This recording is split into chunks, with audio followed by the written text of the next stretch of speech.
आता आपण जाणून घेऊयात राज्यातल्या तुमच्या जिल्ह्यातली तुमच्या गावची बित्तम बातमी अगदी सुपरफास्ट। राज्यातील धार्मिक स्थळांवर भोंग्यासाठी परवानगी बंधनकारक करण्यात आली आहे। हा महत्त्वाचा निर्णय मुख्यमंत्री उद्धव ठाकरे आणि राज्याचे गृहमंत्री दिलीप वळसे पाटील यांच्या बैठकीत घेण्यात आलाय। सर्व धार्मिक स्थळांना भोंग्यांसाठी परवानगी घेणं यापुढे बंधनकारक करण्यात आलंय। दरम्यान राज्यात भोंग्यावरून राजकारण तापलं असून भोंग्यांच्या मुद्द्यावरून गृहमंत्र्यांनी जिल्हा प्रमुख पोलीस महासंचालकांची महत्त्वाची बैठक बोलावली। या बैठकीत मार्गदर्शक सूचनांचं पालन करण्याचे आदेश देण्यात आले। राज्यात कायदा आणि सुव्यवस्थेचा प्रश्न निर्माण होऊ नये यासाठी पोलिसांना सतर्क राहण्याचे आदेश देण्यात आले।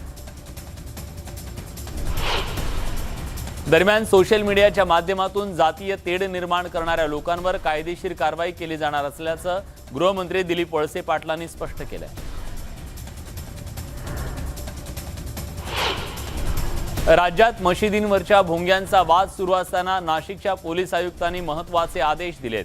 नाशिकमधील 3 मे पर्यंत मशिदच नाही तर सर्वच धार्मिक स्थळांवरच्या भोंग्यांना परवानगी घ्यावी लागणार आहे। त्यानंतर पोलिसांकडून कारवाई करण्यात येणार आहे। नाशिक पोलीस आयुक्त दीपक पांडे यांनी दिलेल्या आदेशानुसार मशिदीच्या 100 मीटर परिसरात हनुमान चालीसा म्हणायला परवानगी नाकारण्यात आली आहे। मनसे अध्यक्ष राज ठाकरेंना केंद्राची सुरक्षा मिळण्याची शक्यता आहे। सूत्रांनी त्या संदर्भातली माहिती दिली आहे। राज ठाकरे भोंग्याच्या मुद्द्यावरून आक्रमक झालेत। राज ठाकरेंची नुकतीच ही सगळी विधानं वादाच्या भोवऱ्यात सापडलेली होती, त्यामुळे त्यांना ही सुरक्षा मिळण्याची शक्यता आहे।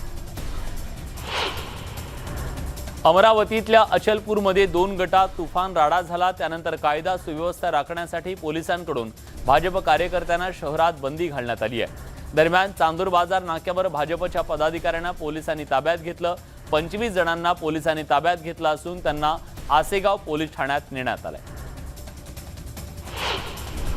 अमरावती जिल्ह्यातल्या अचलपूरमध्ये झेंडे उतरवण्याच्या वादावरून रविवारी 2 गटात तुफान हाणामारी झाली, राडा झाला। त्यामुळे अचलपूर आणि परतवाडा शहरात संचारबंदी लावण्यात आली आहे। यावर जिल्ह्याच्या खासदार नवनीत राणा यांनी हिंदू असो की मुस्लिम सगळ्यांनी आपल्या जिल्ह्यात शांतता राखावी असं आवाहन करत पोलिसांनी दोषींवर कारवाई करावी, निर्दोष लोकांना त्रास देऊ नये अशी मागणी केली आहे।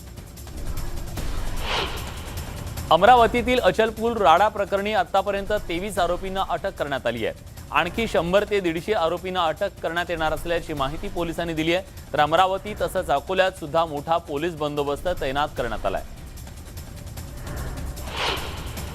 पुणे जिल्ह्यातल्या जुन्नर तालुक्यातल्या बैलगाडा शर्यतीच्या घाटात एक जीवघेणा थरार पाहायला मिळाला। बैलगाड्याला जुंपलेल्या 2 बैलांपैकी एक बैल जुकाटामधून निसटला आणि या बैलानं घाटात धुमाकूळ घातला। मोकाट झालेल्या बैलानं अनेक नागरिकांना पायाखाली तुडवलं, मात्र बैलाला पकडण्यासाठी बैलगाडा मालकाची मोठी तारांबळ उडाली।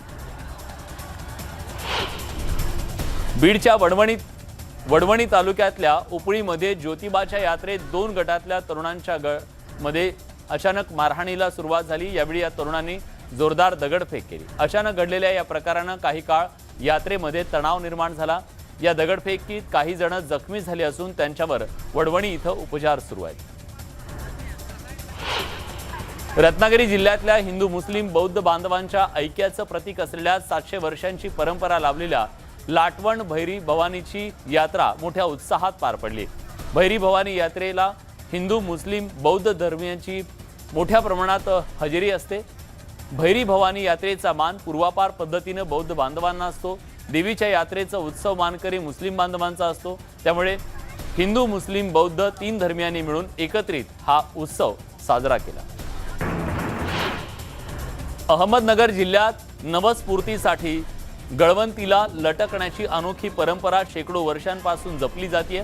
राहतातल्या ग्रामदैवत असलेल्या वीरभद्र महाराजांची यात्रा यावर्षी मोठ्या जल्लोषात साजरी झाली। कोरोनाच्या निर्बंधामुळे वीरभद्र महाराजांची यात्रा साजरी होऊ शकली नव्हती, मात्र निर्बंध उठल्याच्या नंतर शहरात यात्रेचा मोठा उत्साह पाहायला मिळाला। सासनकाठी नाचवतानाचा पोलिसाचा व्हिडिओ सध्या प्रचंड व्हायरल झाल्यानंतर आता महिला पोलिसाचा व्हिडिओ सुद्धा समोर आलाय। खांद्यावर सासनकाठी घेत नाचतानाचा या महिलेचा व्हिडिओ तुफान व्हायरल होतोय। नांदेड जिल्ह्यातल्या सुजले गावात मागील अनेक वर्षांपासून वाघ वानराच्या खेळाची परंपरा आहे। नायगाव तालुक्यातल्या सुजलेगाव नवसाला पावणारा महारुद्र मारुती म्हणून प्रसिद्ध आहे। दरवर्षी हनुमान जयंतीनंतर इथं पारंपरिक वाघ वानर असा खेळ खेळला जातो। पारंपरिक वाघ वानराच्या सोंग पाहण्यासाठी हजारो नागरिक गर्दी करतात। तब्बल 2 वर्षापासून बंद असलेली तुळजाभवानी देवीची धाकटी बहीण अशी ओळख असलेल्या येरमाळा इथल्या एडेश्वरी देवीच्या चैत्र पौर्णिमेची यात्रा मोठ्या उत्साहात पार पडली। यावेळी येरमाळा भाविकांनी अलोट गर्दीनं फुलून गेलं। महाराष्ट्रासह आंध्र प्रदेश, कर्नाटक राज्यातल्या 10 लाखापेक्षा अधिक भक्तांनी देवीचं दर्शन घेतलं। काल सकाळी एडेश्वरी देवीची पालखी मंदिरातून वाजत गाजत गावात आणली गेली। त्यानंतर पालखी आंब्याच्या बागेत पोहोचली। कोरोनामुळे मागील 2 वर्ष बंद असलेल्या ग्रामीण भागातल्या जत्रा यात्रा महोत्सव यंदा मोठ्या उत्साहात साजरे होत आहेत। वाशिम जिल्ह्यातल्या भामदेवी इथल्या चैत्र नवरात्र यात्रोत्सवाची भक्तिमय वातावरणात गट विसर्जन आणि देवीची पालखी काढून सांगता करण्यात आली। यावेळी शेकडो भाविकांनी गावातून देवीच्या मानाचे गाडे ओढले। मागील शेकडो वर्षांपासूनची ही परंपरा कायम असून उत्सवात लहान मुलं, तरुण महिला मोठ्या संख्येनं सहभागी झाले। परभणीचे शिवसेनेचे खासदार संजय जाधव यांनी अखंड हरिनाम सप्ताहामध्ये भजनावर ठेका धरला। त्यांचा व्हिडिओ सध्या परभणी जिल्ह्यात प्रचंड व्हायरल होतोय। अखंड हरिनाम सप्ताहात टाळ मृदुंगासह कीर्तन सुरू असताना संजय जाधव यांनी ठेका धरला। मालेगाव गिरणा धरणातून मालेगाव शहर आणि 26 गावांना पाणी पुरवठा करणारी जलवाहिनी फुटली। उंबरदे गावाजवळ ही घटना घडली आणि या पाईपलाईन मधून हजारो लिटर लाखो लिटर पाणी वाया गेलं। त्याची नासाडी झाली। पाईपलाईन फुटल्यामुळे सुमारे 30 फुटापर्यंत कारंजा उडत होत्या। पाईपलाईन फुटल्यामुळे लाखो लिटर पाणी वाया गेलं। आईपासून दुरावलेल्या बिबट्याच्या 2 बछड्यांना पुन्हा एकदा आईच्या कुशीत सोपवण्याचं काम वन विभागाने केलं। ही सगळी दृश्य नाईट व्हिजन कॅमेऱ्यात कैद झाली आहेत। आंबेगाव तालुक्यातल्या रांजणी गावच्या कारमळामध्ये ऊसतोड सुरू असताना 2 बिबट्याचे बछडे आढळले। त्यानंतर ऊस तोडणीचं काम थांबवण्यात आलं। वन विभागानं दोन्ही बिबट बछडे ताब्यात घेऊन त्यांना अवसरी इथल्या वन उद्यानात हलवलं। पुन्हा सापडलेल्या जागेतच रात्री बछडे आईच्या स्वाधीन करण्यात आले। राष्ट्रवादी काँग्रेसच्या नेत्या खासदार सुप्रिया सुळे आज औरंगाबादच्या दौऱ्यावर आहेत। राष्ट्रवादी पक्षाच्या कार्यकर्ता संवादाचा कार्यक्रमाच्या दरम्यान कार्यकर्त्यांनी सुप्रिया सुळेंच्या स्वागतासाठी स्टेजवर मोठी गर्दी केली आणि गदारोळ घातला। शेवटी सुप्रिया सुळे यांना हातात माईकचा ताबा घ्यावा लागला। कार्यकर्ते ऐकत नसल्यानं सुप्रिया सुळे यांनी पक्षाचा कार्यक्रम असल्याचं सांगून पत्रकारांना चित्रीकरण करायला रोखलं। महाविकास आघाडीमधील नाराजी नाट्य पुन्हा एकदा समोर आलंय। आरोग्यमंत्री राजेश टोपेंनी शिवसेनेच्या मंत्र्यांवर थेट नाराजी व्यक्त केली आहे। राष्ट्रवादीच्या कार्यकर्त्यांना संदीपान भुमरे आणि मंत्री अब्दुल सत्तार ओढत असल्याचा आरोप राजेश टोपेंनी केलाय। शिवसेना मंत्र्यांकडून राष्ट्रवादीच्या कार्यकर्त्यांना त्रास दिला जातोय अशी खंतही त्यांनी बोलून दाखवली। शिवसेनेनं महाविकास आघाडीचा धर्म पाळावा असं आवाहन सुद्धा त्यांच्याकडून करण्यात आलं।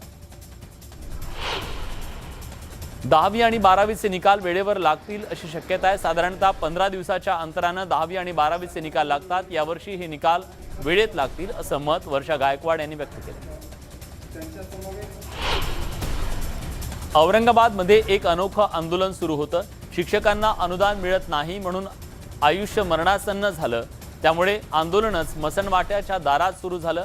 16 दिवस अन्नत्याग सुरू असलेला आंदोलक शिक्षक गजानन खैरे यांना पोलिसांनी बळाचा वापर करत आंदोलन ठिकाणावरून उचलून नेलं। गुणरत्न सदावर्ते यांना 14 दिवसांची न्यायालयीन कोठडी सुनावण्यात आली आहे। 4 दिवसांच्या पोलीस कोठडी संपल्यानंतर आज त्यांना सातारा न्यायालयात हजर करण्यात आलं। त्यानंतर न्यायालयीन कोठडी देण्यात आली। सातारा पोलीस सदावर्तेने आता आर्थर रोड कारागृहात घेऊन जाण्याची शक्यता आहे। एसटी महामंडळाला येत्या काळात विना वापरामुळे नादुरुस्त बनलेल्या बसगाड्यांचा खर्च सहन करावा लागणार आहे। महामंडळाकडे 16,000 बसगाड्या असून त्यातील 3,000 बसगाड्या या नादुरुस्त झाल्यात। 5 महिन्यातील संप काळात बस उभ्या होत्या। त्यामुळे दुरुस्ती केल्याशिवाय या बस धावू शकत नाहीयेत। त्यामुळे दुरुस्तीसाठी महामंडळाला कोट्यवधी रुपयांचा खर्च करावा लागणार आहे। मागील 5.5 महिन्यापासून बंद असलेली लालपरी आता धावू लागली आहे। पहिली एसटी बस तळेगाव ते पंढरपूर ही पांडुरंगाच्या भक्ती मार्गाने मार्गस्थ झाली। यावेळी तळेगाव एसटी आगारातील सर्व एसटी कर्मचारी आजपासून कामावर रुजू झाले। पुन्हा कामावर रुजू झाल्यानंतर कामगार वर्गाचा आनंद गगनात मावत नव्हता। चंद्रपूर शहराच्या मध्यवर्ती भागातल्या प्रसिद्ध कॅफे मद्रास दुकानाला भीषण आग लागली। हे शहरातलं साऊथ इंडियन नाश्त्याचं प्रसिद्ध ठिकाण आहे। सकाळी गर्दी असताना अचानक किचनच्या कूलिंग यंत्रणेतून धूर निघायला लागला आणि एकच पळापळ उडाली। काही वेळात आगीनं रौद्ररूप धारण केलं, मात्र अर्ध्या तासात अग्निशमन पथकानं आग आटोक्यात आणली। आता वीज ग्राहकांवर अतिरिक्त बिलाचा भार येणार आहे। या महिन्यात ग्राहकांना अतिरिक्त सुरक्षा ठेव भरावी लागणार असून त्या रकमेसह आता देयक ग्राहकांकडे येऊ लागली आहेत। वर्षभरातील 2 महिन्यांच्या सरासरी वीज वापरानुसार सुरक्षा ठेवीची रक्कम आकारण्यात येणार आहे। सांगली महानगरपालिकेच्या महासभेत तुफान गदारोळ झाला। पॉइंट ऑफ ऑर्डरच्या विषयावरून सदस्यांना बोलू न दिल्यानं सांगली महानगरपालिकेच्या सभेत एकच गोंधळ उडाला। यावेळी काँग्रेस आणि भाजप सदस्यांनी महापौरांना जाब विचारण्याचा प्रयत्न केला। त्यासोबत काँग्रेस आणि भाजप सदस्यांनी राजदंड ताब्यात घेतला। यावेळी भाजप आणि काँग्रेस सदस्यांनी जोरदार घोषणाबाजी सुद्धा केली। रत्नागिरी जिल्ह्यात सरकारच्या कृषी पंप वीज जोडणी धोरणेतून एकाही शेतकऱ्याला गेल्या 2 वर्षात वीज जोडणी दिली नसल्याचं राष्ट्रवादीचे माजी आमदार संजय कदम यांनी म्हणत ते आक्रमक झालेत। यावेळी ऊर्जा राज्यमंत्री प्राजक्त तनपुरेंनी फोनवरून संजय कदम आणि महावितरणच्या अधिकाऱ्यांशी चर्चा केल्यानंतर आयोजित केलेल्या मोर्चाला स्थगिती देण्यात आली। मात्र यावेळी दोषी आणि आळशी अधिकाऱ्यांवर कारवाई करण्याची मागणी संजय कदम यांनी केली। पाण्याच्या प्रश्नासाठी थेट पाण्याच्या टाकीवर चढून सांगलीमध्ये नगरसेविकेसह नागरिकांनी शोले स्टाईल आंदोलन केलं। शहरात पाणी टंचाई निर्माण झालेली असताना पाणी प्रश्नाकडे दुर्लक्ष करण्यात येत असल्याचा आरोप करत पालिका प्रशासनाच्या विरोधात नगरसेविका आणि नागरिक अतिशय आक्रमक झाले। परभणीत उन्हाचा पारा दिवसेंदिवस वाढत चालल्यानं एप्रिल महिन्यात ग्रामीण भागात पिण्याच्या पाण्याची टंचाई जाणवायला सुरुवात झाली आहे। अनेक छोटी मोठी तलाव आटून गेली आहेत। त्यामुळे येणाऱ्या महिन्यात यावर उपाययोजना न केल्यास पिण्याच्या पाण्याचं संकट अधिक गंभीर बनण्याची शक्यता आहे। वाशिम जिल्ह्यातल्या जवळका, कुत्तरडोह, अमानवाडी या शिवारात वीज पुरवठा सुरळीत नसल्यानं शेतकऱ्यांची उभी पिकं पाण्याअभावी धोक्यात आली आहेत। शेतकऱ्यांनी अनेक वेळा महावितरण अधिकाऱ्यांना वीज पुरवठा सुरळीत करण्याची मागणी केली खरी, पण त्याकडे साफ दुर्लक्ष सातत्यानं केल्यानं आक्रमक झालेल्या शेतकऱ्यांनी आज कुत्तरडोह प्रकल्पात उतरून जलसमाधी आंदोलन केलं। सांगलीच्या आटपाडी तालुक्यातल्या माडगुळेतल्या खंडोबा मळामध्ये दुर्मिळ जातीचा आणि विषारी पोळा साप आढळला। श्रीमंत बाबासाहेब देशमुख महाविद्यालयाचे प्राणीशास्त्रज्ञ विभाग प्रमुख आणि सर्पतज्ञ प्राध्यापक डॉक्टर शिवाजी विभूतेंना हा साप आढळला। या सापाचं इंग्रजी नाव हे स्लेंडर कोरल स्नेक असं आहे। हा साप विषारी आहे। याचं विष मज्जासंस्थेवर परिणाम करतं। विभूते यांनी या सापाला पुन्हा एकदा नैसर्गिक अधिवासात सोडून दिलं। गोठ्यात बांधलेल्या गायीवर बिबट्यानं हल्ला करून 2 गायी ठार केल्याची घटना वाशिमच्या मानोरा तालुक्यातल्या सेवादास नगरमध्ये घडली आहे।